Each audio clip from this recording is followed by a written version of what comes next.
Hello, my name is Kasim Kwapich, and today I'll be sharing my answer to who and how I am in the world.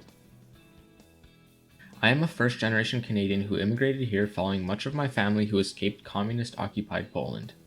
I moved here at the age of 3 months, and I have only been to Poland a handful of times, but I am still very much connected to my culture thanks to having 4 generations of my family here, which allows me to hear stories passed down through these generations.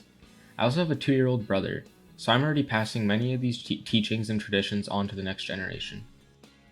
I have 2 major passions that have shaped my worldview. My first major passion is music, a universal language that unites the world. No matter where you look, every culture has some form of it. And regardless of language, you can still enjoy it. Through this passion, I have taught myself how to play guitar, which has also built discipline and allowed me to grow as a person. My second major passion is electronics and mechatronics. It is a skill passed down from my dad, who is a robotics engineer, and I am lucky to have an elder pass their knowledge on to me. Electricity has truly revolutionized our world, and its impact continues to grow. Isaac Newton once said, "If I have seen further, it is by standing on the shoulders of giants," implying that he had only made his discoveries because past generations had laid out a path. This quote is still true and will never not be true. From Tesla, to Turing, to Wozniak, to today's generation of pioneers, and the next. We all build off the previous generation's discoveries.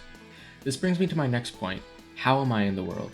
I think how we are in the world is determined by many things. Obviously, the question refers to what I am doing in the world and the philosophy I follow, and that is only determined by my influences, which is why everyone's answer is different.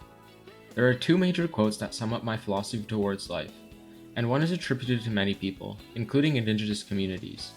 So it is clearly a mutual understanding of the world, and it goes, "We never inherit the earth, we just borrow it from the next generation."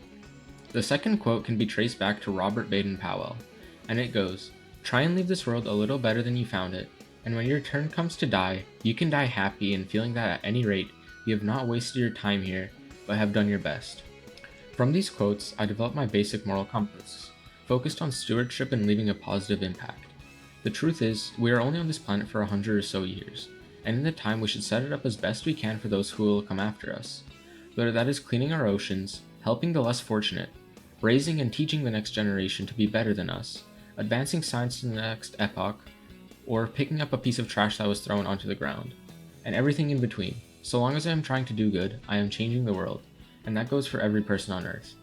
It seems like an impossible task at first, changing the world that is, but never underestimate what one person can do. For example, Gandhi started by rallying 20 or so people in South Africa, and eventually changed the course of history by granting India independence. Gandhi had an education, but rarely did he have even a penny to his name. Or Boyan Slat, who founded the Ocean Cleanup Organization and raised over $2 million, most of which came from $1 or $2 donations. With that, he removed over 10 million kilos of trash from our oceans. That is 5 kilos for every dollar donated. Whether you donated or volunteered, you made a difference in that campaign. These are just some of the people who inspire me to be the best person I can. One small rally, or even attending or contributing to a movement, can cause a major impact. In conclusion, who I am in the world is a product of my heritage, passions, and influences. How I am in the world is determined by my actions and the philosophies I choose to follow. By striving to leave the world better than I found it, I hope to make a positive impact and inspire others to do the same. Thank you for listening.